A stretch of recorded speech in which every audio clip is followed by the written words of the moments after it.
예, 여러분 반갑습니다. 예, 많은 분들이 코로나 전국인데도 많이 모이셔서 반갑습니다.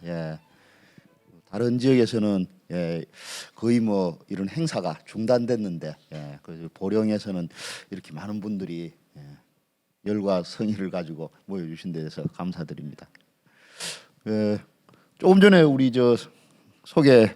해주신 바와 같이 오늘은 뭐 이쪽 지역 뭐 삼국시대 백제 지역이죠.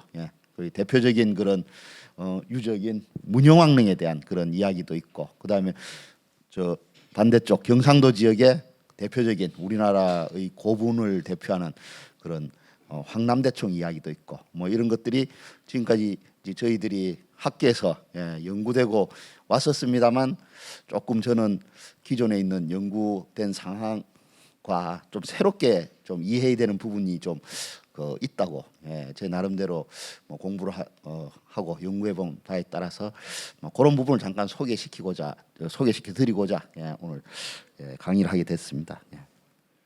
먼저 뭐 저는 뭐 지금 머리가 좀 하얗게 돼서 잘 아시겠습니다만 이제 곧 정년입니다. 그래서 90년에 그 당시는 이제 문화재 관리국이었죠. 문화재 관리국에 들어와서 오늘날까지 지금 한 2년 가까이 한쪽으로 이제 주로 전공이 고고학이다 보니까 대한민국에 있는 그런 무덤 유적들을 삼국시대 고분이 전공입니다.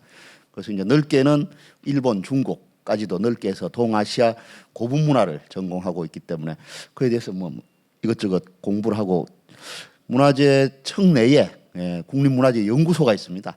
그 국립문화재연구소 내에 또 각 지방별로 각 문화권을 담당하는 그런 경주문화재연구소, 부여문화재연구소, 또 가야, 나주, 또 충주에 가면 중원문화재연구소, 최근에는 이제 그 서울 경기 지역을 맡는 강화문화재연구소가 생겼습니다. 그리고 전라북도에 완주도 생겼고, 그 전체 7개 있는 지역 중에 제가 한 4군데를 거치면서 소장을 다 하고, 그다음에 국립문화재연구소 전체 또 연구기획과장, 또 우리나라 한국 고고학계를 전부 다 컨트롤하는 그 고고연구실장까지 겸임하고, 이제 여기 태안에 조용한데 좀 와서 서해 문화재과라고 하는 데 있습니다. 해양문화재연구소에 지금 거기 와서 이제 내년까지 하면은 저는 이제 정년으로 이제 그동안 일했던 걸 정리해야 되는 그런 시간이 온 것 같습니다. 또 오늘 제가 말씀드린 먼저 뭐 내용은 두 가지입니다. 이제 황남대총 이야기, 그다음에 백제 문영왕릉 이야기가 되겠습니다. 잘 아시다시피 뭐 경주는 우리나라 문화재의 보고고 천년의 역사가 남아 있는 거죠. 그 중에서도 많은 분들이 가보시는 곳이 이제 대능원이라고 하는, 또 이제 그 월성이라고 하는, 거의 뭐 경주 그 평야 한복판에 월성이 있고, 월성에서 이쪽 편으로 뭐 한 2km 정도 떨어진 데 대능원이 있죠. 그 사이에 이제 첨성대가 있고, 뭐 주로 요 지역에 대한 이야기가 되겠습니다. 뭐 경주는 잘 아시는 바와 같이 뭐 보문단지, 보문호수는 많이 가봤을 겁니다. 이쪽이 이제 동쪽 편이고요. 동쪽과 서쪽이 산지로 둘러싸여 있고, 그다음 북쪽으로는 터졌고, 남쪽에 이제 남산이라고 하는 이런 데가 있습니다. 그래서 동서로 약 한 5.4km, 남북으로 뭐 한 5.8km 되는 이런 분지로 형성돼 있는 곳입니다. 이쪽에 요 지역에서만 경주의 한 1000년의 역사가 중심지가 이루어졌던 것이죠.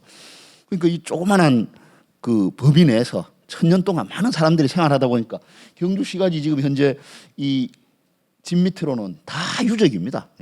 사람이 안 산 지역이 없습니다. 그러니까 현재 여기는 전체가, 시가지 전체가 유적으로 묶여 있고 세계 문화유산으로도 돼 있기 때문에 굉장히 지금 현대 거기에 거주하시는 분들은 굉장히 불편하죠. 뭐 하나 제대로 고칠 수가 없고, 뭘 한다면 다 시청의 인허가를 받아야 되고, 그래서 굉장히 문화재가 여기는 골칫덩어리죠. 근데 이걸 어떻게 할 수도 없고 지금 이런 상황입니다. 원래는 이제 KTX가 사실은 이 남산 앞쪽에, 여기가 고속도로 진출입로인데요, 이 근처에 KTX 역을 만들려고 했었습니다. 근데 이게 KTX 역을 하게 되면은 도로공사 철로를 닦고 도로공사를 해야 되니까 이게 아무래도 경주 남산이나 이 지역의 문화재에 문제가 있다 해서 이거를 이제 학계라든가 그 당시에 여러 단체에서 반대를 해서 지금 현재는 뭐 굉장히 멀리 옮겨졌죠. 이 지도상에 더 밖에 보이는 이 정도까지 옮겨져 있어서 한 10km 이상 중심지에서 떨어져 있습니다. 그래서 굉장히 뭐 현대인들이 그 경주를 방문하고자 하는 사람들이 불편함을 감수하면서도 지금까지도 이 유적을 저희들은 지키고 있습니다만 뭐 전 세계에 이런 유적이 전 세계에 몇 군데 없기 때문에 또 그렇게 해야 될 가치가 있기 때문에 아무래도 계속 그런 정책은 유지되어야 되는 것 같습니다. 경주는 크게 이제 서쪽에 천이 있고 또 북쪽에도 천이 있고 이 주변에 산으로 둘러싸여 있는 조금 전에 말씀드린 그런 부분이죠. 거기 한복판에 이런 대형 무덤들이 있습니다. 지금은 대능원이라 해가지고 공원으로 알려져 있고 이전부터 여기는 뭐 많은 사람들이 주목을 해왔습니다. 근데 조선 시대에는 여기를 조그마한 산으로 뭐 집 뒤에 있는 동산으로 알려져 있었고 이제 일제 강점기 때 우연히 거기 집을 수리하다가 이제 금관이 발견됨으로써 이제 이게 일본인들이 이제 고분으로 인식하고 여러 차례 발굴이 진행돼서 저희 이제 오늘날까지 저희가 삼국시대의 고분으로 인식을 하고 있는 겁니다. 그 중에서도 가장 이 한 가운데 있는 가장 큰 게 이제 이게 황남대총이라고 하는 거죠. 이 동네 이름이 황남동입니다. 황남동이 제일 큰 무덤이라서 황남대총이라 했고 그 이전에 일본인들은 여기다가 번호를 다 붙였습니다. 그때 번호가 이게 98호분 전체가 이제 요 끝에 있는 게 155분으로서 번호가 끝나는데요. 이게 천마총입니다. 그렇게 이제 구성된 거고 사실은 이쪽 부분도 다 지금 집이 되어 있습니다만 이게 다 무덤입니다. 최근에 그 어딥니까 뭐 방송국에서 선을 넣는 사람들에 해서 쪽샘지고 해가지고 뭐 발굴 현장에서 여러 연예인들이 와서 한번 그 발굴 광경을 찍고 출토 유물들에 대해서 얘기하고 하는 게 있었습니다. 그 바로 요 부분입니다. 요 부분이 지금 그 도움을 씌워서 이 집들을 다 철거해내고요. 국가에서 다 보상을 해주고 여기다가 이제 고분 발굴관을 짓고 이 지역을 전체를 다 지금 발굴하고 있습니다. 이 전체가 다 지금 무덤이 다 나오고 있죠.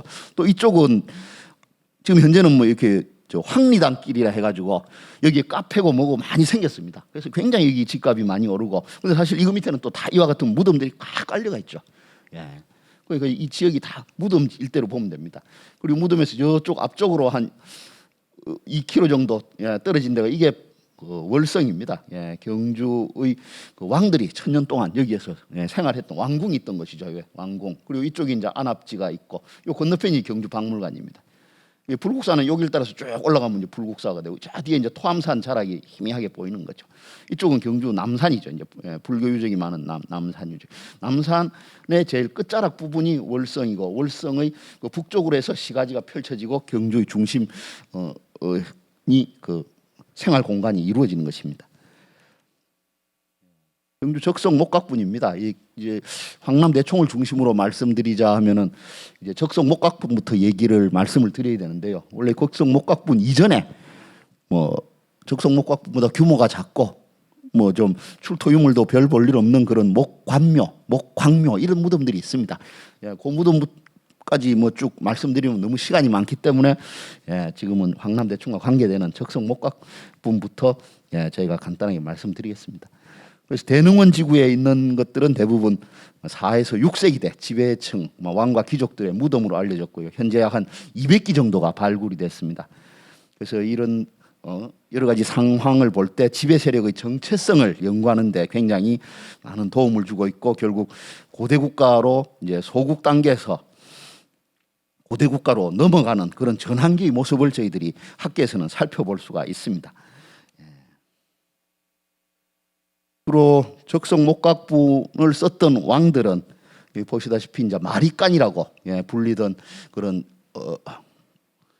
마리깐이라는 그런 이름으로 불리던 그런 지배자들이었습니다. 이제 주로 기록에는 내무랑에서 지증왕까지 뭐 4세기 후반에서 5세기 초에 해당하는 데죠. 이 시대는 이제 중국의 위진 남북조 시대에 해당하고 중국도 남쪽과 북쪽으로 나뉘어져서 굉장히 그 혼란한 그런 시대였습니다. 그때 그 신라 지역에 있었던 하나의 지배 집단들이죠. 특히 이제 4세기 때는 이제 동북아시아 지역에서는 뭐 주도권 박탈을 위한 그런 전쟁의 시대였고 고구려와 백제가 늘 투쟁을 하고 있었고 그 틈바구니 속에서 이제 신라는 사로국이라고 신라가 아니고 그 앞단계 사로국이라고 하는 그런 형태의 정치체였었는데 그 정치체가 이제 신라로 전환되는 그런 과정에 쓰였던 무덤인 것으로 학계에서는 분석을 하고 있습니다. 그 당시에 동북아 지역의 그 상황이 이런 식으로 크게 전개가 된 것을 볼 수가 있고요. 이제 뭐 마리간을 쓰는 시대에서 이제 사로국에서 신라로 이제 이름도 바뀌고 그 다음에 이제 하나의 왕조 국가가 탄생하면서 김씨들이 이제 왕위를 직접 세습하는 그런 하나의 고대 국가 체제로 진전되는 것으로 학계에서는 그 내용을 분석하고 있습니다. 뭐 여기는 이제 뭐 경주 지역에 있는 적성 목각분들이 각 그 아까 보셨던 그 강이라든가 그 산의 그 중간중간에서 그 연계돼서 각 교통상으로 주변 지역으로 확대되는 내용을 간단하게 설명한 겁니다. 다른 경주를 중심으로 해서 주변 지역에도 영천이나 대구나 뭐 주변 지역에도 몇몇 군데 또 포항, 언양 인근까지도 좀 소규모입니다만 적성 목각분들이 분포를 하고 있습니다. 요거는 이제 발굴 얘기가 되겠습니다. 이런 무덤들이 처음 경주에서 무덤을 조사한 게 1915년. 이제 이때 보문동이죠. 지금의 보문단지. 보문단지 들어가는 입구에 보면은 명알산성이라고 있는데요. 그 명알산성 남쪽 능선입니다. 거기가 보문동이라고 하는 데인데 거기에서 지금 보시는 바와 같이 이런 무덤을 1915년에 일본인들이 발굴했습니다. 발굴했을 때 이게 두 개의 무덤이 이렇게 봉분이 두 개가 있는데 안에 좀 두 개의 무덤 형태가 나왔습니다. 그래서 이 가깝게 있기 때문에 이제 부부가 묻혔을 거다. 그래서 보문리 부분총으로 알려져 있었죠. 그 중에 이제 이렇게 큰 게 적성 목각분이고 하나는 이제 돌을 짜맞춰서 만든 석각분이고 그렇습니다. 거기서 출토된 거고 그래서 한쪽에서는 이제 적성 목각분에서는 이제 칼이 나왔기 때문에 이 남성일 거다. 그리고 한쪽에서는 아주 화려한 그 귀걸이가 나왔습니다. 아마 우리나라에서 지금까지 나온 순금제 귀걸이 중에서 이거보다 화려한 건 없을 겁니다. 그래서 이게 뭐 아마 여성일 거다. 이래서 서로 이제 부부 관계로 추정을 해서 뭐 보문리 부부총이라는 보고서도 나오고 바가 있습니다. 요건 아마 뒤에 제가 다시 한번 남성과 여성의 그런 문제에 대해서 말씀드릴 때 한 번 더 등장할 생각입니다. 그 이후에 1921년인가 그때 경주 시내에 그 한 농가를 수리하다가 이제 고분과 같은 그런 흔적을 확인했고 이곳을 발굴해서 이곳이 발굴해서 금관이 나왔습니다. 그때 이제 일본에서 이런 쪽에 고고학 쪽에 관심 있는 그런 학자들이 와가지고 직접 이 조사를 하고 여기서 금관을 찾고 이름을 금관총이라고 불렀죠. 그래서 지금 현재 여기는 그 전시관을 만들고 있습니다. 그 천마총처럼 그런 전시관을 만들고 있기 때문에 요거는 전시관 만들기 전에 있던 모습이죠. 이렇게 판판한 데 있었던 것이 옛날 농가가 있었고 여기 이제 농가의 뒤쪽 농가를 확장시키려고 파다가 이제 금관이 있는 내용을 확인하게 된 것입니다. 그때 나온 금관이죠. 순금제 금관이고요. 무게를 재면은 뭐 한 1kg가 넘습니다. 지금. 그러니까 쉽게 말하면은 우리가 은행에 한국은행이나 이렇게 보면 1kg짜리 골든 바라 그럽니까? 이런 게 그냥 신라 사람들은 땅에다 그냥 묻었다고 보시면 됩니다. 웬만한 묻으면 다 파면 다 나옵니다. 그러니까 금을 그냥 뭐 버리는 거죠. 거의 뭐 순금제로 된 것들을 묻었다고 보면 되니까. 그 이후에 다시 한 5년 전에 다시 재발굴했습니다. 그러니까 일본인들은 이 물건만 빼갔는데 다시 저희가 재발굴을 해서 보니까 정확하게 형태를 갖추고 있는 무덤의 구조가 확인됐던 거죠. 여기서 나온 칼이고 또 귀걸이고 이런 내용들이 다 있습니다.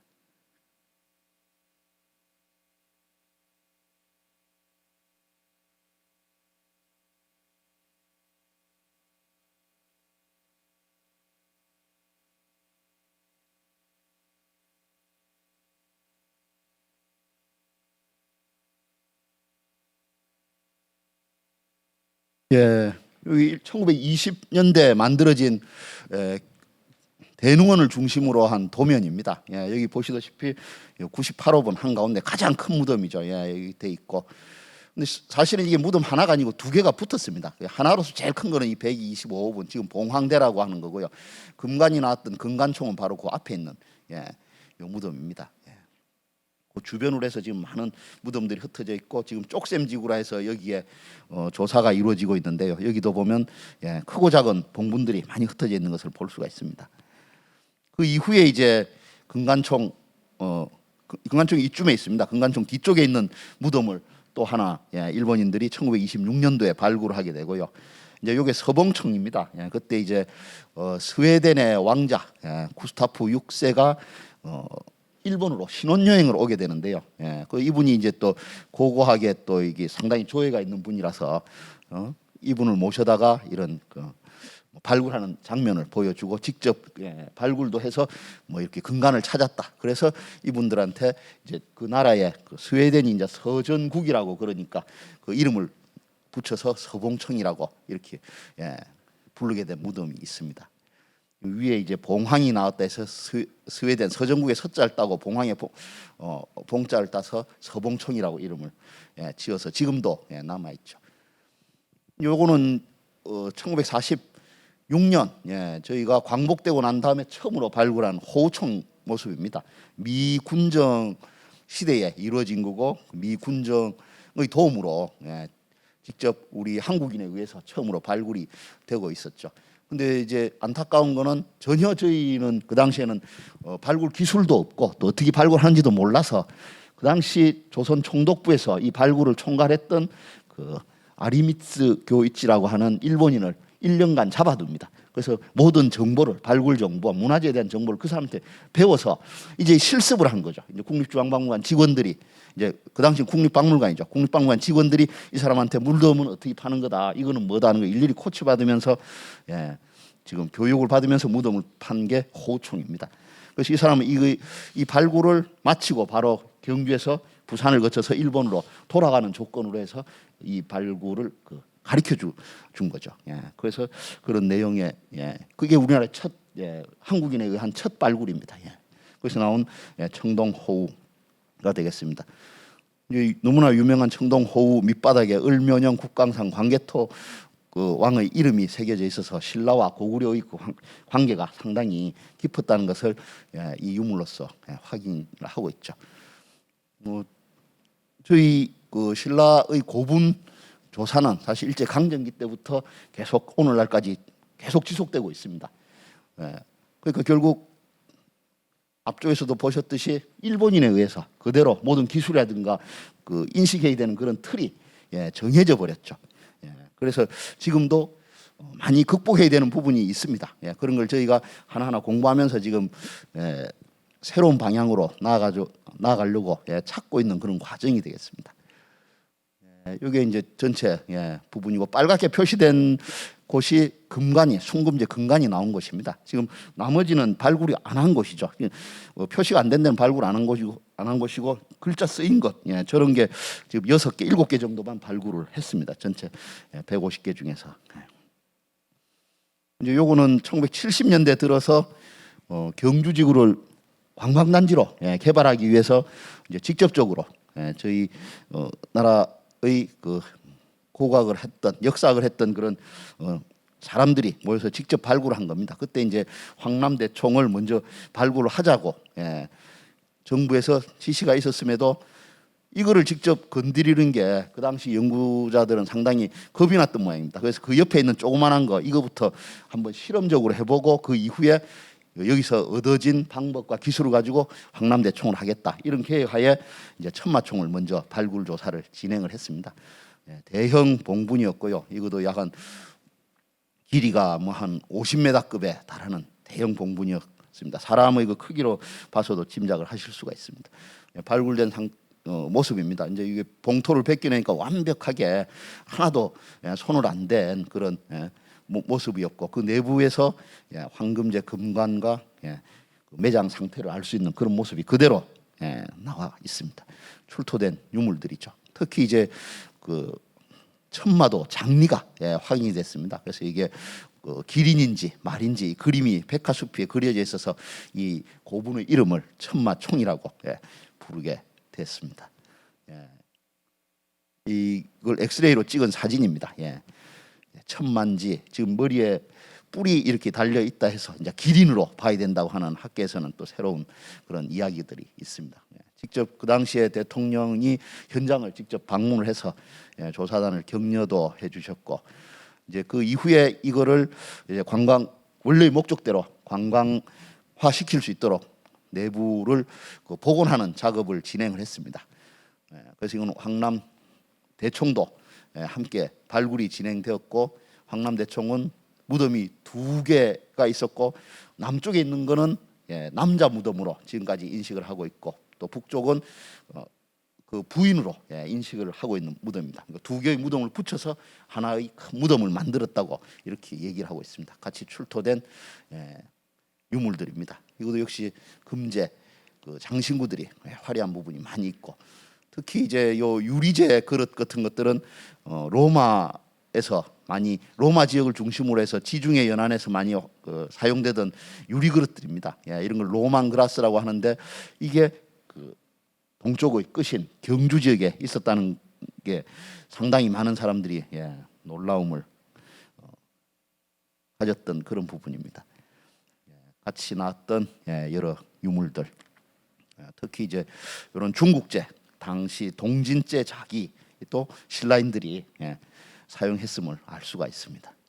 지금 현재는 이제 천마총만 이제 내부를 공개해서 이렇게 사람들이 가서 내부의 그 모습을 볼 수 있도록 했습니다. 요거는 그 이전의 모습이고 최근에는 이렇게 다시 좀 수리를 했습니다. 수리를 해서 이전보다는 좀 사실적이게 그동안 한 40년 동안 연구된 내용을 반영을 시켜서 조금 제대로 그 내용을 국민들에게 보여줄 수 있도록 좀 다시 재단장을 했습니다. 여기 지금 최근에 조사를 하고 있는 그런 지역이고요. 현재도 계속 조사는 이어지고 있습니다. 지금 현재 집들을 다 철거시키고 트렌치를 넣어서 고분 조사가 이루어지고 있는 모습을 보실 수 있고 특히 이제 한 10여 년 전에 당시 제가 경주에 근무할 때인데 지금 요 유구를 확인을 했습니다. 그래서 밑에 요 그림과 같이 그 전쟁에 나갈 때 사람뿐만 아니고 말에게도 다 이렇게 철제 갑옷을 씌워서 전쟁을 나갔는데 그 모습을 알 수 있는 그런 철제 갑옷 편들이 그대로 한 벌 그대로 묻혀 있는 무덤이 나왔습니다. 이런 것들은 고구려 벽화에 그대로 묘사되어 있기 때문에 고구려의 그 뭐랄까요 무장 체계가 신라에도 그대로 전달되고 존재했다는 것을 알 수가 있습니다. 특히 이제 10여 년 전에 2012년이 되겠습니다.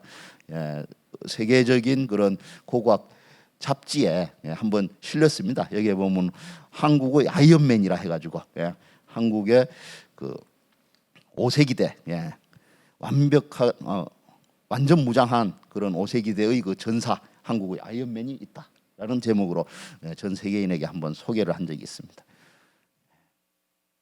오늘 여기서 이제 좀 말씀드리고자 하는 게 이제 이런 전체적인 그런 신라 고분의 그런 연구와 이런 흐름 속에서 우리가 가장 지금 중요하다고 또 모든 신라 고분의 편년의 중심이 되고 있는 이 황남대총의 주인공 문제입니다. 이 과연 주인공은 누구일까? 지금 학계에서도 굉장히 여러 가지 이론이 많습니다. 여기 발굴은 이미 40년 전에 다 했는데 아직도 주인공이 누군지를 학계에서는 판정을 못 내리고 있습니다. 그래서 그런 부분을 저는 나름대로 한번 고민을 해봤습니다. 이거는 황남대총입니다. 2개의 무덤이 이렇게 쌍으로 붙어 있어서 지금까지는 부부묘로 생각을 했습니다. 남쪽이 왕이 남편이 되는 분이고 그 북쪽에 있는 분이 이제 부인이다 이런 식으로 했는데 과연 그 내용이 어느 정도 타당성이 있는지 한번 살펴보도록 하겠습니다. 가운데에 있는 게 황남대총입니다. 그리고 그 주변으로 해서 여러 무덤들이 많이 흩어져 있는 모습을 볼 수 있고요. 먼저 발굴해서 제일 처음에 나온 그 결과가 발굴 보고서에도 있습니다만 이 뇌물 마립간이다. 이제 이런 주장이 처음에 나왔습니다. 이제 나온 톡이라든지 그다음에 거기서 나온 여러 가지 유물들을 볼 때 대체로 5세기 초에 해당하는 것이고, 또 중국의 아까 저 흑갈류 병이라고 있습니다. 그 도자기, 그게 동진제이기 때문에 그게 북분에서 나왔습니다. 근데 남분과 북분이 있는데 남분이 먼저 만들어지고 난 뒤에 북분이 만들어진 게 발굴 결과 확인이 됐기 때문에 북분에서 나온 것보다 5세기 초에 있는 동진제보다 빠르기 때문에 오히려 이거는 더 이른 시기일 것이다. 그래서 결국 402년에 돌아간 뇌물마리간이다라는 얘기를 했습니다. 특히 이제 삼국 사기 기록에 보면은 눌지 19년에 이제 역대 원능을 고쳐서 쌓았다라고 하는 이런 기록이 있기 때문에 이 눌지의 앞시대 선대의 무덤을 고친 게 아니냐. 그럼 결국 눌지의 아버지가 뇌물이 되기 때문에 자기 아버지 무덤을 고친 걸로, 그래서 크게 만든 걸로 이렇게 생각을 해서 뇌물마리간설이 초창기에는 중심을 이루었습니다. 그래서 출토된 유물의 여러 가지 흐름이라든가 그 말 등자의 형식들을 비교해 볼 때 5세기 초에 해당하는 그런 무덤일 거로 생각을 했습니다. 그래서 그걸 중심으로 해서 무덤들이 동쪽 편에서 서쪽 편으로 오면서 점점 커져 갔다. 이쪽에도 조그마한 무덤들이 많이 있습니다. 그래서 점점점 오면서 이쪽 큰 무덤이 이루어지게 됐다라고 하는 그런 설로서 발표가 된 부분이 있습니다. 그다음에 실성마리간의 설도 있습니다. 요거도 뭐 한 10여 년 전에 나온 설인데요. 여기는 이제 뇌물왕릉을 이제 교동 119호분으로 파악을 하죠. 요 앞쪽에 여기서는 교동 119호분이라는 게 지금 여기 사진에서는 좀 안 보입니다. 요쪽 부분에 좀 떨어져 있습니다. 이쪽에 첨성대가 있고요. 첨성대에 이쪽 서남 쪽으로 있는데 이쪽 분에 있는 것을 뇌물왕으로 보고 지금 현재의 황남대총은 뇌물왕이 아니고 실성왕릉으로 봐야 된다. 그 이유는 이제 실성왕이 고구려에서 인질 생활을 한 10여 년 하는데요. 그때 이제 고구려의 여러 가지 문화를 많이 접하고 그래서 그 황남대총 남분에서 고구려의 물건, 그다음에 불교와 관련된 물건들이 많이 나오기 때문에 그 당시의 상황으로 볼 때 그런 물건을 쓰고 남길 수 있는 사람은 실성이다. 그래서 실성 마리간으로 해야 된다. 뭐 그런 식의 뭐 내용으로 발표가 된 게 있습니다. 요게 그 앞쪽에 떨어진 그 119분의 모습인데요. 그래서 119분이 이제 삼국 유사에 첨성대 서남에 뇌물왕의 무덤이 있다고 기록한 걸로 봐서는 이게 뇌물왕이 되고, 여기서부터 이제 요게 실성이 되니까 뇌물왕 다음이 실성입니다. 그 다음에 눌지, 자비, 소지 이렇게 가는데 여기서부터 이렇게 무덤이 쌓여졌다라고 하는 그런 설이 있습니다. 그래서 이제 고구려와 관계 있는 그런 유물들, 청동 그릇들이 있었고, 또 불교와 관계 있는 여러 가지 문양들이 있었고, 그 다음에 토기의 편년으로 볼 때도 조금 너무 일찍 보는 것보다도 5세기 중엽으로 보는 게 뭐 맞지 않느냐, 뭐 이런 식이죠. 그 다음에 이제 눌지마리간이 있습니다. 눌지마리간은 뇌물의 아들이죠.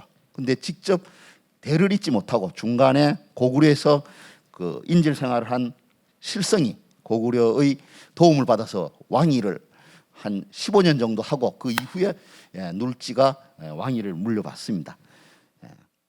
직접적으로는 눌지가 실성의 사위가 됩니다. 근데 자기 장인을 죽이고 역사서에는 왕으로 등극을 하는 걸로 기술이 되어 있습니다. 그 내용학은 굉장히 좀 복잡한 내용이 들어가 있습니다.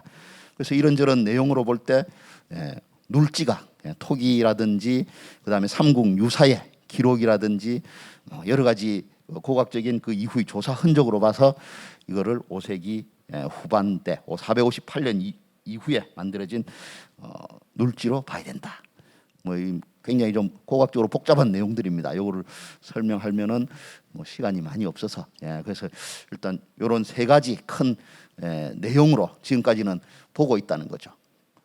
그래서 제일 중요한 이 아직 황남대총의 주인공 문제는 계속 어느 왕이냐를 비정을 하고 학계에서는 계속 끊이지 않습니다. 논란이. 그래서 저는 다시 이걸 원초적으로 잘 고민을 해봐야 되겠다. 원론적으로. 과연 이 황남대총의 주인공을 정해야지. 그 다음에 신라문화 여러 가지 관계되는 그런 맥락들이 잘 해결이 됩니다. 그래서 가장 중요한 증거는 인골이지 않습니까? 인골. 그래서 황남대총에서는 인골이 확인이 됐었거든요. 그래서 남분에서는 60대의 남성 인골이 확인됐습니다. 한 가운데서. 그럼 이건 분명히 남자일 거고.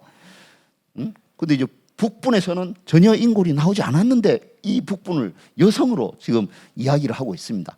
그래서 과연 그 증거가 뭐냐? 학계에서 얘기하는 그런 몇 가지 증거들을 하나하나 검증을 해볼 필요가 있다는 거죠. 그래서 제가 살펴본 바로는 지금 현재 보시는 바와 같이 이쪽 게 남분입니다. 이게 주각이고 부각이 있고 이래서 이게 먼저 이렇게 삥 둘러서 이렇게 쌓아져 있었는데 이게 북분입니다. 이게 하나의 곽으로 됐는데 이제 묘제도 두 개의 그런 형식에서 하나의 주부각 형태로 바뀌니까 분명히 이게 늦은 거예요. 그래서 요것도 쌓아진 게 보면 요것도 바깥에 이렇게 적석이 있는데 남쪽 거에 뒤에 덧붙여서 쌓았기 때문에 분명히 남분보다는 뒤에 만들어진 겁니다. 그래서 출토 유물도 볼 때 남분보다는 늦은 상태고 요게 남분의 매장 주체부입니다. 여기서는 지금 칼이 놓여 있고 여기는 칼이 없습니다. 그래서 매장 주체부에 칼이 없기 때문에 칼이 있는 분은 남자, 없는 분은 여자. 다행히 여기서는 남성 60대 인골이 나왔기 때문에 뭐 칼과 이 인골과 결합돼서 남성이라고 아무도 문제를 안 삼습니다. 근데 여기는 이제 인골이 없는데 칼이 없다고 해서 이거를 여성으로 지금 단정짓고 본다는 거죠. 과연 그 부분이 맞느냐?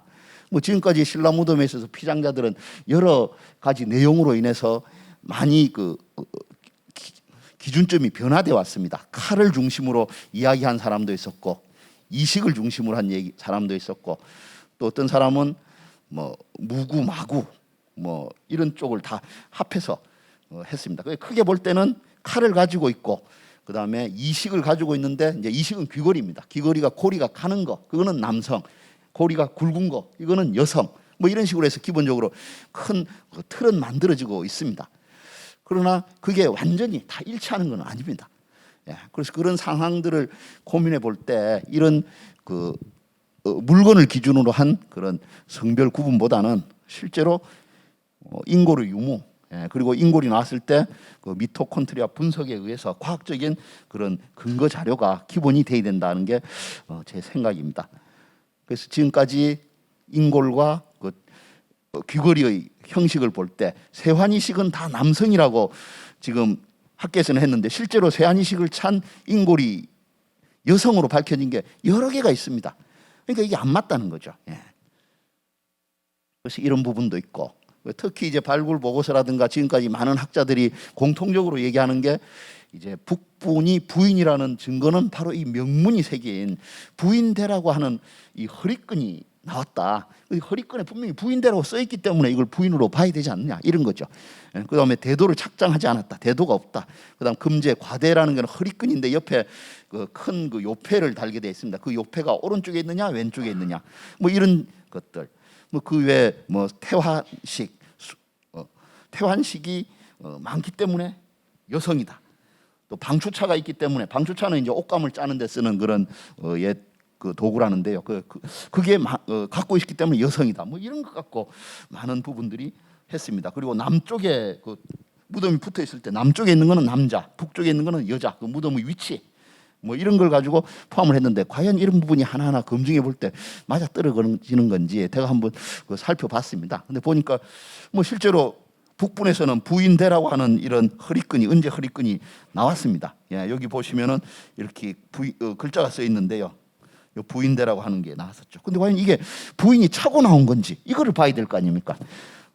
이 출토 위치를 보니까 보고서에는 이게 북분의 주인공이 머리가 있고 여기에 허리가 있고 이렇게 눕혀져 있는데 칼이 있다면은 여기 있어야 되는데 칼이 없습니다. 그래서 이거를 칼이 없기 때문에 여성이라 했는데 실제는 칼이 머리맡에 이렇게 많이 6점이나 놓여 있죠. 그리고 부인 거라는 부인대라는 이 허리끈은 여기 있어요. 칼 옆에 있습니다. 여기에 부인대라는 글자가 새긴 게 있는데 이게 과연 부인건 이 사람 주인 건지 부인이 남편을 위해서 넣어준 건지 모르는 겁니다. 여기서 나온 유물이 그건 한 2만 점이나 됩니다. 2만 점 중에 하나죠. 그렇죠? 확률은 2만 분의 1이죠. 이걸 가지고 이 주인공을 여성으로 몰고 갔다는 거예요. 지금 학계에서는. 그래서 이것도 좀 말이 안 된다. 예. 그다음에 칼을 차지 않았다. 뭐 이거 앞에서 말씀드렸습니다. 칼이 그 부인대라고 쓴 허리끈 옆에 있습니다. 예. 그리고 특히 또 이제 머리맡에 이렇게 칼이 놓여져 있는 그런 인골이 나온 무덤이 있습니다. 예. 거기 보면은 칼이 여기 있죠. 예. 안 찼지만 여기에 칼이 놓여져 있다는 거죠. 그러니까 이 사람도 충분히 남성의 가능성도 있는 거죠. 왜 여기 나온 부인대라는 허리끈만 갖고 여성으로 하느냐, 이 칼은 왜 무시하느냐 이거죠. 서로 그 관계를 명쾌하게 해석을 해주지 않았다는 거죠. 여기서 나온 칼입니다. 굉장히 화려한 장식대도고 그런 부분들이 지금 알 수가 있죠. 그다음에 뭐 칼이 머리맡에 나온 이런 예들이 많이 있습니다. 이런 것 금관총의 경우인데 이것도 거기서 칼에서 직접 명문이 새겨졌습니다. 이사지 왕이라고 하는 명문이 새겼기 때문에 칼이 머리맡에 있어도 충분히 남성으로서의 가능성이 있는 거죠. 특히 이제 경산 지역에서 나온 그런 임당 유적에서 확인되는 것 중에서도 무덤이 2개가 확인됐는데 한쪽에서는 인골이 남성 인골이 확인됐습니다. 칼이 머리맡에 나온 거예요. 이걸 봐서도 분명히 뭐 말할 수가 없는 거죠. 그 외에 이제 뭐 금제 과대의 뭐 오른쪽 왼쪽 뭐 이런 문제들 뭐 이런 것들도 상당히 논란이 되고 있습니다. 아직 정리가 안 된 상황이죠. 이게 남쪽에 칼이 있는데 바로 이 칼 옆에 왼쪽이죠. 왼쪽에서 금제 요패가 있고 또 북부는 오른쪽에 요패가 있죠. 그래서 이걸 다 펼쳐서 살펴보면은 이렇게 띠고리가 있는 쪽에 요패가 달린 게 남성. 그다음에 여성은 이제 요 교구가 달린 게 남성, 요 띠고리가 달린 게 여성이죠. 이쪽으로 놓여 있는 게 이렇게 펼쳐 본다면. 근데 천마천 경우는 남성으로 지금 다 알려져 있습니다. 근데 이게 여성의 띠고리 있는 쪽에 이게 요패가 달려 있거든요. 그다음 요거는 이제 서봉청이라고 하는 건데 이거는 또 요런 그 교구 쪽인데 요거는 서봉청은 또 칼이 없기 때문에 여성으로 다 알려져 있습니다. 근데 결국에는 띠고리는 또 반대쪽에 달려져 있고 이 서로 이게 안 맞다는 거죠. 서로 지금까지 연구된 상황하고. 그다음 세환이식, 태환이식도 마찬가지입니다. 이것도 결국에는 뭐 귀걸이가 가는 게 남자, 굵은 게 여자라 했지만 실제로 이게 황남대청에서 나온 귀걸이입니다. 이거 말고도 이제 요게 남분에서 나온 거죠. 남분에서 이렇게 세환이식만 나온 게 아니고 이 태환이식도 나왔어요. 결국 한 6대 4. 요게 세환이 6개 정도면 태환이 4개 정도. 요건 북분입니다. 북분은 이제 뭐 전체 태환이 한 7개, 세환이 한 3개 정도, 7대 3 정도. 근데 이 나온 위치를 잘 찍어 보면은 여기 매장 주최부입니다. 매장 주최부에서 나온 게 아니고 다 주변에서 나왔다는 거죠. 그 주변은 다 순장자가 다 묻혀 있거든요. 그 매장 주인공이 찬 게 아니고 순장자가 찬 거라는 거죠. 근데 이것도 이 개수만 갖고 이걸 남자 여자로 구분하는 기준은 말이 안 된다는 거죠. 저는. 그리고 또 방추차라고 하는 게 또 있습니다. 이게 방추차를 보면은 굉장히 화려하게 채색이 돼 있기 때문에 이거는 실제로 옷감 자른 물건이 아니고 뭔가 상징적으로 넣어준 거죠. 특히 이건 또 국산이 아니고 일제입니다. 일본에서 나온 걸 그대로 수입해서 집어넣기 때문에 이거의 존재만 갖고도 남녀를 구분하기는 곤란하다. 그다음에 이제 무덤의 위치가 남남북녀 이것도 마찬가지입니다. 결국 따지고 보니까 남자를 같이 묻은 형태도 있고 여자를 같이 이렇게 남쪽과 북쪽에 묻은 형태도 있다는 거죠. 이런 것들을 종합적으로 볼 때 지금까지 우리가 황남대총을 신라의 가장 큰 무덤이고 부부묘라고 볼 수 있는 근거는 없다. 그런 거죠. 그래서 이제 표형분으로 만들었지만 북분을 인골이 확인되지 않는 한 이거를 생물학적으로 여성으로 따질 수 있는 부분은 없다. 새롭게 해석해야 될 필요가 있다는 거죠. 그러면 대형 목각분에 대한 객관적인 해석이 필요한 거죠. 저희가 그래서 앞선 무덤을 일부를 파괴하고 봉분의 일부를 파괴하고 그 뒤에 오는 사람이 또 무덤을 붙여 쓰는 건 어떤 의미인가? 이거는 사회 정치적으로 이제 객관적인 해석을 할 때 선행한 사자와의 그런 계보관계를 강조하기 위한 어떤 형태인 거고, 그 다음에 남분이 북분보다 한 토기의 형식이나 이런 내용으로 볼 때 한 25년에서 30년 앞선 시대입니다. 좀 더 빠른 거기 때문에 이제 연속적으로 무덤을 붙여서 썼다는 것은 그만큼 최고의 그 뭐랄까요, 그 권력을 그대로 계승했던 그런 어떤 모습을 볼 수 있는 거죠. 그래서 결국 두 개의 무덤이 연속적으로 권력을 계승해서 쓸 수 있다는 것은 신라에서 3대가 직계로 이어져야만 이게 가능할 거다. 신라인 마립간 시대에 유일하게 3대가 왕위를 계승한 게 눌지, 자비, 소지 왕이 유일하게 한 케이스밖에 없습니다. 그래서 눌지가 죽자 그 자비가 자기 아버지 무덤을 크게 만들었고, 그리고 왕위를 한 20여 년간 합니다. 그리고 다시 자비가 죽으니까 그 장자인 소지가 이어받으면서 자기 할아버지 무덤 옆에 자기 아버지 무덤을 붙여서 만들어주는 거죠. 그래서 이게 대형 황남대총이라는 무덤으로 이렇게 만들어진 거지, 부인과 남편의 무덤이 때문에 된 건 아니라는 거죠, 저는. 그래서 이런 것들이 왜 그럼 이렇게 이 시대에만 이렇게 만들어질 수 있었냐? 바로 이 시대가 고구려와의 그 군사적인 경쟁 또는 정치적으로 고구려의 속박에서 벗어나고자 하는 그런 시기였다는 거죠. 요 뇌물 마립간 단계는 고구려는 광개토대왕이 있었습니다. 광개토대왕 비에 보면은 신라는 속국으로 되어 있습니다. 고구려의 식민지였죠. 그 식민지가 약 한 5, 60년간 지속됐는데 그 식민지에서, 고구려의 식민지에서 벗어나기 위해서 고구려와 투쟁을 하고 여러 가지 정치적 역량을 펼친 왕이 눌지와 자비 왕이 되겠습니다. 그래서 그 상황이 모두 마무리된 게 결국 자비왕 때 고구려로부터 독립을 하는 그런 형태의 정치 체제를 이루게 됩니다. 그걸 기념하기 위해서 크게 본다면은 그런 대형 무덤을 신라인들이 만들었던 게 아닌가 그렇습니다. 그래서 지금 내무랑이 있고, 내무랑이 죽고 난 다음에는 실성이라는 왕이, 고구려로부터 교육을 받은 실성왕이 18대 왕위를 물려받습니다. 바로 내무랑의 아들이 물려받지 못하죠. 그래도 15년 뒤에 이제 실성왕의 딸입니다. 딸과 결혼한 내무랑이 자기의 장인을 죽이고 왕이 되고, 다시 여기서부터 이제 눌지와 자비와 소지로 직계로 이어지는 이런 신라의 왕위 계승 관계가 분명히 보이기 때문에 3대에 걸쳐서 직계 장자로 승계한 권력에 의해서 두 개의 큰 대형 무덤이 만들어졌다. 저는 이렇게 생각을 해서 논문을 써서 발표했던 것입니다. 한 5년 전에 발표했던 그런 내용인데요. 그때 좀 사회에 충격이 있어서 신문에 한번 났던 적이 있습니다. 그래서 황남대총은 부부 무덤이 아닌 아버지와 아들의 무덤으로 이해해야 된다 하는 게 그런 생각이었습니다. 지금 현재 보시면 이렇고요. 특히 지금 여기 황남대총의 규모가 길이가 120m입니다. 하나의 길이가 80m짜리가 두 개 붙은 거거든요. 높이가 약 한 25m 정도 되는 이런 대형 무덤은 우리나라에서 가장 크고, 고구려에 가도 많은 무덤이 있습니다. 고구려 장군총보다 더 큽니다. 고구려의 무덤보다 더 능가한 무덤을 신라인이 원했던 거죠. 정치적으로 고구려로부터 벗어났다는 것을 뭔가 사회적으로 보여주기 위한 하나의 기념물이었다는 거죠, 신라인들이. 그런 것을 의미하기 위해서 황남대총이라는 무덤을 경주 그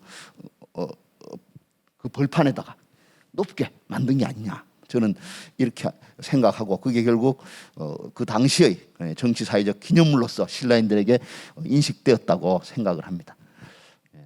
시간이 많이 됐습니다만 한 15분 이내로 문영왕릉에 대한 또 새로운 그런 그 생각을 좀 말씀을 드릴까 싶습니다. 문영왕릉은 여러분들과 같이 있는 이 충청남도에 있는 대표적인 백제의 무덤이고, 지금은 세계 문화 유네스코 문화유산으로 지정이 되어 있습니다.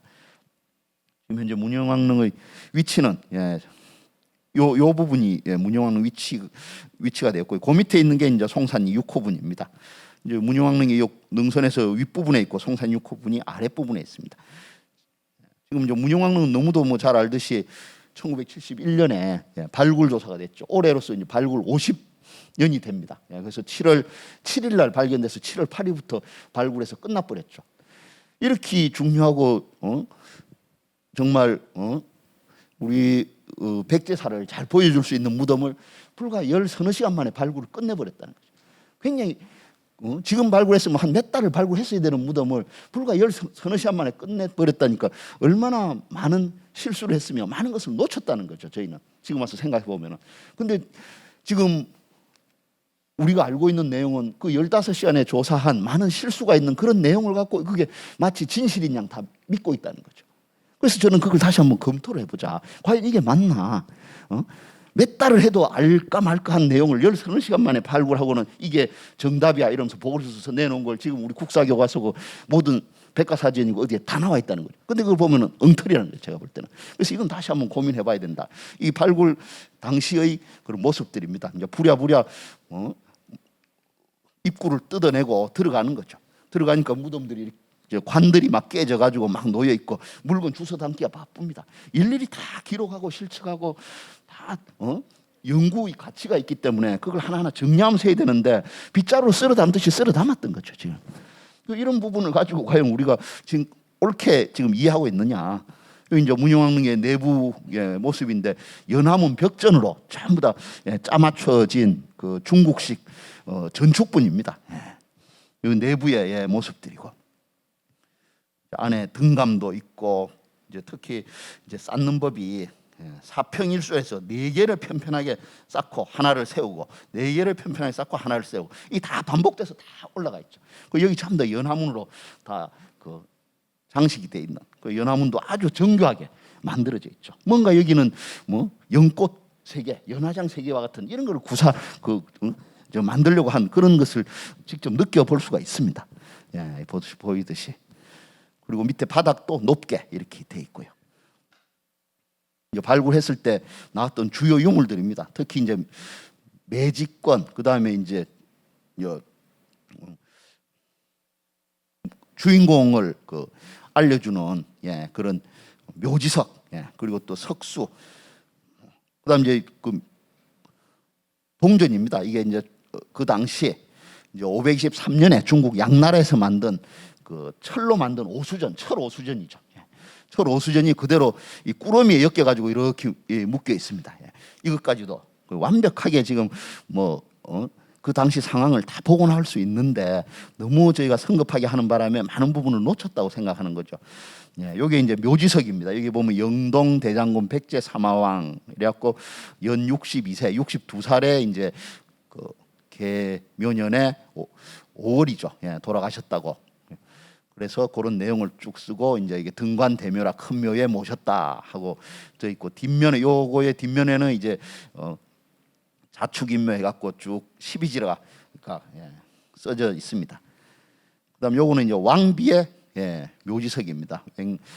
왕비의 백제 태비가 이제 언제 돌아가셔서 모신다는 내용이 있고 그다음 그 뒷면에는 이제 이게 전 1만문으로 만문으로 을사년에 이곳에 땅을 사서 지신한테 땅을 사서 여기에다가 왕의 무덤을 쓴다. 이것은 법률에 따르지 않는다. 불종율령이라 해가지고 이게 도교적인 사상으로서 이렇게 기록을 해놨습니다. 그러니까 이 묘지석과 이거 매직권을 보고 받은 사람들이 이제 문영왕릉이고 이게 언제 막 523년에 이 땅을 샀고 525년에 왕이 돌아가셔서 무덤을 넣었고 그 다음에 526년에 왕비가 돌아가셔서 529년에 무덤에 장사를 치렀다는 내용을 다 이제 요거를 보고 이제 많은 사람들이 알게 됐죠.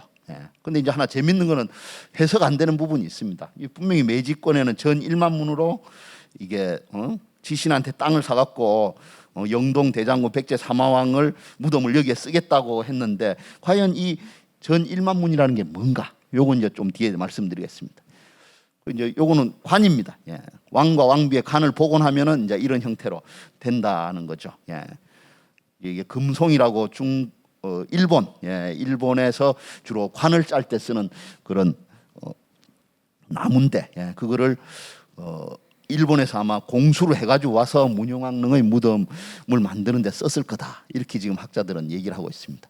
그래서 나무도 굉장히 고급진 나무를 쓰고, 그 다음에 관 장식도 청동으로 된 아주 무겁습니다. 무거운 관 장식도 이쪽 단측판에 하나씩 박아서 직접 관을 들고 이렇게 그 무덤 안에 넣었다는 것을 알 수 있죠. 여기 이제 이게 장측판의 무덤입니다. 이제 저 나무 관입니다. 이제 오래되니까 이제 나무 관들이 스스로 무너져서 이렇게 자빠져 있었다라는 것을 알 수가 있고요. 여기 이제 막 쓰러진 그런 형태의 모습을 보여주는 그런 사진들입니다. 당시의 사진들. 요것도 이제 발 받침대, 머리 받침대. 뭐 이런 상태로 아마 그림을 그리면 여기 그 당시에 유일하게 발굴 조사하면서 그린 유일한 도면 한 장입니다. 요 정도 요 도면만 남기고 나머지는 다 빗자루 쓸어 담았어요. 이게 관 밑에 뭐가 어떻게 됐는지는 모릅니다. 지금 저희가 박물관에 가서 보면은 유물 배치를 이렇게 해놓은 것도 다 드러내고 사진 찍은 거 갖고 다시 다 트레이싱 해갖고 다시 만든 거예요. 정확히 모릅니다. 어떻게 됐는지를. 유일한 믿을 수 있는 사진은 이 도면 한 장밖에 없습니다. 근데 여기서 도면 보면 이해가 되지 않는 부분이 있습니다. 아무리 보면은 이게 관입니다. 관이고 지금 요 끝에 여기 이제 아까 보셨던 문희왕릉 바닥인데 한 단 높게 만든 바닥이 요까지입니다. 여기서부터 요까지가 무덤 바닥이죠. 그리고 여기는 한 단 더 떨어져서 이제 완전 더 낮은 바닥이고, 그러니까 관을 놓는다면 요 위로, 요 선 위로 놔야 되는데 재밌는 거는 요만큼이 다 비어놨다는 거죠. 그리고 이 관제가 이만큼 삐져 나왔어요. 왜 이렇게 불안하게 놨을까? 넣으려면 안으로 깊숙이 넣어서 안전하게 한 가운데 넣는 게 상식적인데 이렇게 관이 놓인 위치가 좀 상식에 어긋난다는 거죠. 그리고 이만큼 비어져 있고, 그럼 아까 보셨듯이 이렇게 큰 금송으로 된 관제가 자빠져 있는데, 무너져서 자빠져 있는데 어떻게 금동 신발은 멀쩡하게 자빠져 있는 관 위에 올라가 있단 말이죠. 이런 게 과연 이해가 되느냐, 그런 거죠. 그리고 또 아까 이게 머리 받침대, 발 받침대가 있습니다. 머리는 다 남쪽으로 두는데요. 머리 받침대, 발 받침대가 있는데 관은 이쪽으로 앞쪽으로 쏠려서 무너졌다고 보고서에는 되어 있습니다. 이게 남쪽입니다. 남쪽으로 쏠려서 무너졌다는데 관 안에 있는 머리 받침대, 발 받침대는 거꾸로 북쪽으로 이렇게 거꾸로 역방향으로 넘어져 있다는 거죠. 이것도 물리적으로 자연적으로 이해가 안 되는 부분입니다. 그래서 이런 게 저는 뭔가 다른 뜻이 있는 게 아닌가. 그래서 여러 가지 그런 내용들에 대한 설명입니다. 목관의 무너진 그 잔존 상태라든지, 그 다음에 거기서 의심되는 여러 가지 그런 흔적들을 몇 가지를 저희가 뽑아봤고요. 그 다음 또 하나 재밌는 거는 요 동전입니다. 요 동전이 이제 끈으로 이렇게 묶여져 가지고 쭉 있는데, 요 동전 개수를 다 헤아려 봤어요. 제가 확대해 가지고. 그러니까 결국 뭐 88개에서 플러스 마이너스 뭐 두세 개. 그러니까 많으면은 90 한두 개, 작으면은 뭐 80 뭐 7개 전후더라고요. 그러니까 어떤 거는 막 이렇게 사진 상태가 안 좋아서 또 막 겹쳐져 있고 이런 데는 잘 몇 개인지 잘 구분이 안 갑니다. 그래서 공주박물관에 확인해 보니까 이런 철 동전이 지금 88개가 온전하게 남아 있고 2개가 깨져서 편으로 있다. 다 합치면 90개라는 거죠. 동전은. 왜 동전을 90개로 한 꼬러미로 짰을까? 이것도 이왕 잘라면 그때도 100, 200이란 단위가 다 있기 때문에 왜 90개를 했을까? 많은 사람들은 90개라는 게 9라는 숫자가 가장 많은 숫자이기 때문에 많은 걸 넣었다는 뜻이다. 그렇기 때문에 뭐 이거는 별 의미가 없이 관용적으로 많다는 의미로 받아들여야 된다. 근데 아까 매지권에는 1만 문이라고 적어놨지 않습니까? 그럼 분명히 1만과 이걸 어떻게 연결시킬 건가? 이제 그런 고민이 있었던 거죠, 저는. 그래서 저는 이제 사설을 쭉 찾아보니까 이제 중국의 그 양서에도 나와 있고, 양서에 보면은 523년 보통 4년입니다. 양무제가 이제 철전을 주조했다 나와 있습니다. 그다음에 이제 수서 식화지를 찾아보니까 이제 동전을 파하고 동전을 쓰지 안 만들고 다시 철전을 만들었다, 이런 내용이 있습니다.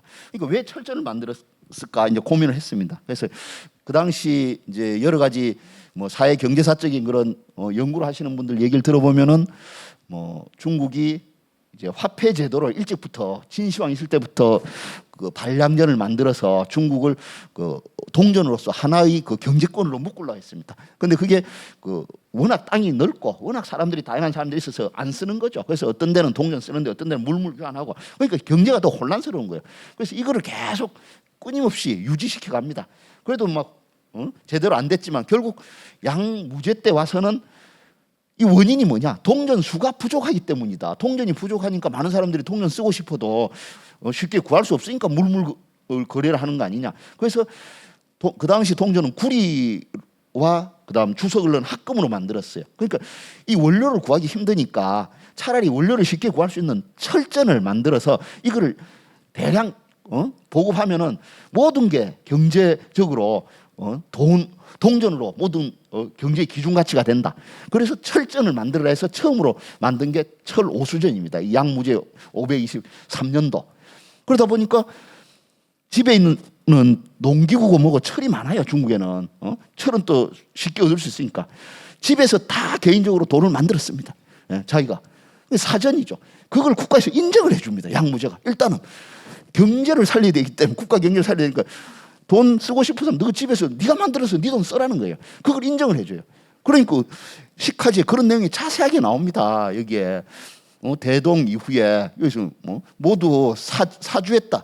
개인적으로 다 주조를 했다는 거죠. 그래서 전을 쉽게 얻을 수 있고 사주했고, 그래서 대동 이후, 그러니까 대동연간이죠. 대동연간은 535년에서 545년이죠. 예. 문영왕릉이 죽고 난 12년 뒤입니다. 문영왕릉은 523년에 죽었으니까. 이거 문영왕릉 죽고 난 12년 뒤에 왕비도 죽고 난 뒤죠. 왕비가 죽고 난 6년 뒤에 이미 이제 이런 사주전이 이제 시작되는 거죠. 그래서 여기 보면은 철전이 산더미처럼 쌓이고 물가가 등기하고, 이제 누구나 다 돈이 많은 이제 만들어내니까 입맛대로 얼마나 좋겠습니까? 우리도 필요하면 집에서 마음대로 복사해서 찍어서 쓰면은 다 인정을 해주니까 국가에서. 그러니까 이제 경제가 더 힘들어지고 뭐 물건을 살라 해도 차로 싣고 와야 됩니다. 돈을. 그래서 서로 계산이 안 되는 거예요. 이거 언제 살리고 있습니까? 그러니까 꾸러미로 다 엮는 거예요. 그래서 논관을 했다. 이 꾸러미로 다 엮어서 이렇게 거래를 했다는 거죠. 그러니까 서로 이제 간사하게 사기치는 사람들도 막 있고 이런 내용이 수서식까지 잘 나옵니다.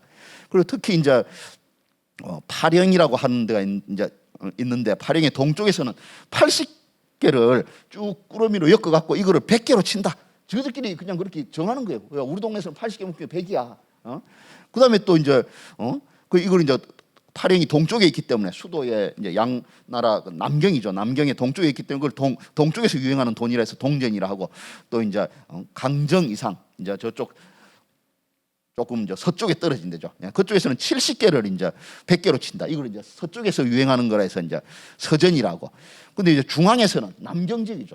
이제 100개로 맞춰라고 임금이 명을 했는데, 이제 100개를 안 맞추고 한 10개 빼도 한 꾸러미면 되니까, 그래서 이제 90개를 묶어서 100개로 쳤다는 거죠. 그걸 이제 제일 많이 했다 해서 장전이라고 해서 수서식화에는 나옵니다. 그러니까 문영왕릉에서 나온 게 바로 이거죠. 90개가 딱 묶여 있으니까 남경 수도권에서 유행하던 사회경제적인 현상입니다. 그게 문영왕릉 때가 아니고 문영왕릉이 죽고 난 535년에서 545년에 중국에서 일어난 일이었죠. 인플레이 그런 상황이 문영왕릉 무덤에 들어가 있는 겁니다. 그러면 이제 문영왕릉을 어떻게 해석해야 되는지 고민을 해야 됩니다. 그러니까 원래 문영왕릉 처음 묻었을 때는 525년에 묻었기 때문에 이런 90개짜리 철 사주전은 나올 수가 없습니다. 그러니까 다시 언젠가 한번 옮겼다는 거죠. 문영왕릉을 뜯어서 지금의 문영왕릉으로 옮겼다는 거죠. 그럼 옛날 문영왕릉 어디 있을까? 제일 처음에 문영왕릉 어디다 묻었을까? 그걸 찾아야 되는 거죠. 이제 그거를 찾다 보니까 바로 문영왕릉 밑에 있던 송산리 6호분이라는 게 있습니다. 이것도 문영왕릉과 같은 전돌로, 벽돌로 만든 건데 전축분입니다. 백제 웅진계 대표적인 고분인데 일제 때 도굴이 됐죠. 그래서 물건이나 이거는 확인이 안 되는데 거기에 보면은 사신도가 그려져 있습니다. 그래서 이 사신도가 유명합니다. 송산리 6호분은. 이제 특히 문영왕릉을 발견하게 된 그 배경이 이 송산 6호분에 있는 사신도가 장마철만 되면은 이 곰팡이가 쓰고 문제가 되니까 이거를 보존을 완벽하게 하기 위해서 71년도 문화재관리국에서 송산 6호분 뒤에다가 배수로를 팝니다. 그 배수로 파다가 문영왕릉이 발견된 거거든요. 그런 스토리를 갖고 있는 그런 고분입니다. 여기 보면은 여기 문영왕릉 위에 있고 바로 밑에 있는 송산 6호분 요겁니다. 일제 때 발굴했던 사진들입니다. 이 도굴 구멍이 있고, 이 구멍을 뚫고 들어와서 내부에 있는 유물이나 이런 것들을 다 들고 왔죠. 재밌는 건 이제 송산 6호분을 잘 보시면 아까 문형왕릉은 다 벽에 이 벽전의 문양이 다 연화문이었습니다. 근데 송산 6호분은 전부 다 오수전문이라고 이 옷자를 썼고 가운데 이렇게 동그랗게 쓴 오수전문입니다. 잘 보이시는지 모르겠습니다. 이 전돌 하나에 2개씩 다 새겨져 있습니다. 지금 전 벽이 싹 그렇습니다. 천장부터 해서 모든 벽이. 거기에 이제 사신도가 다시 이렇게 그려져 있는 거죠. 그래서 저는 혹시 이게 전 1만문하고 관계가 되지 않을까 해서 이 벽전을 다 she알리고 이 벽전에 있는 돈 개수를 다 she알렸어요.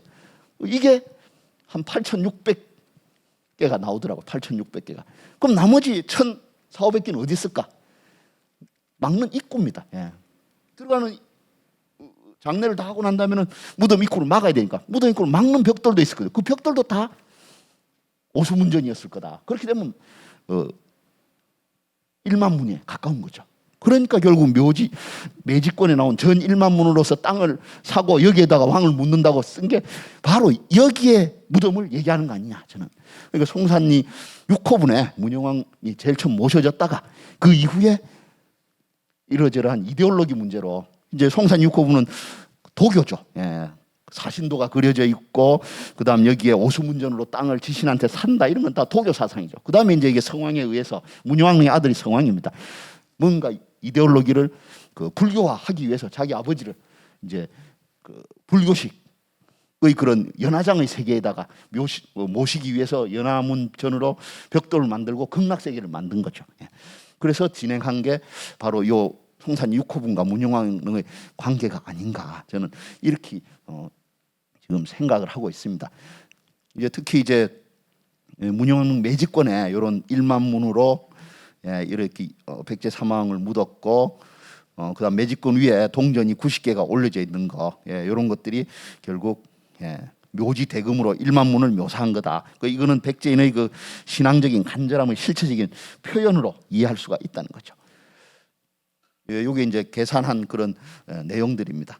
그래서 결국 1만문에 가까운 오수문전은 문영왕릉의 그 매직권의 1만문을 표현한 거고, 그 문영왕릉은 원래 송산리 6호분에 왕과 왕비가 안장돼 있었고 이후에 성왕이 현재의 문영왕릉을 새롭게 만들면서 글로 옮긴 것이다. 이제 특히 이제 이게 541년이라고 이제 이후라고 명기를 해놨습니다. 요거는 삼국사기에도 기록이 나오고 양서에도 보면은 백제 성왕이 사신을 보내서 모시박사 열반경이 장인 화살을 보내달라고 양무지한테 요청하는 기록이 나옵니다. 사신을 보내서. 이게 541년입니다. 왜 그러면 백제 성왕이 모시박사는 각종 의례를 관장하는 그런 직무를 맡은 사람입니다. 그다음에 열반경이라고 뭐예요? 부처님이 돌아가셨을 때 극락세계를 표현한 게 열반경이에요. 하늘에서는 꽃비가 내리고 지역에 꽃이 펴 있고 이게 극락이다. 여기 부처님이 이제 돌아가시면 여기 계신다. 열반하면 여기 간다. 이런 걸 표현한 거거든요. 그게 문영왕릉의 그 내용하고 일맥상통한다는 거죠. 그다음에 장인 화살은 무덤 만드는 데 쓰는 중국 그 양나라식의 무덤이니까 그 기술자들 와가지고 그게 어우러져서 한 게 바로 이 문영왕릉이다. 지금까지는 523년에 문영왕릉을 만들고 모두 다 거기다 묻었다 했는데 저는 1차적으로 송산리 6호분에 묻고 그 다음에 성왕의 불교적인 이데올로기의 발로로 다시 자기 부모가 이제 문영왕릉이니까 문영왕릉을 극락세계에 왕과 왕비를 모심으로써 자기는 극락세계에 계신 분은 부처입니다. 부처의 아들이니까 자기 스스로 부처가 되는 거예요. 부처의 아들은. 그래서 자기는 전륜성왕이다. 나가 부처다. 살아있는 생불이라는 식으로 해서 국가를 통치하려는 나름대로 어떤 그런 국리가 있었던 게 아닌가. 그래서 현재의 문영왕릉을 만들고 다시 왕과 왕비의 관을 옮겨서 이제 개장한 거죠. 천장 다시 고쳐서 무덤을 썼던 게 아닌가 하는 그런 내용으로 저는 한번 정리를 해봤습니다. 일단 뭐 좀 시간이 없어서 많이 좀 빠르게 말씀을 드렸습니다만 어떻게 충분히 이해가 되고 제 의사가 전달이 됐는지 모르겠습니다. 지금 뭐 시간이 한 8시 조금 넘었습니다. 그래서 조금 어떻게 들으셨는지 궁금하신 게 있으면은 뭐 간단하게 질문을 받는 걸로 하겠습니다.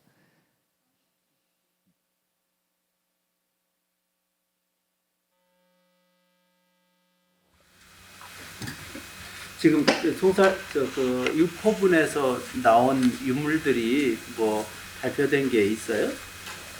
극히 뭐 몇몇 뭐 유리구슬 몇 개, 또 뭐 토기편 몇 개, 뭐 도굴이 다 돼 있기 때문에 지금 남아 있는 건 없습니다. 지금 뭐 무덤 그 자체로만 저희가 인식을 하고 있고.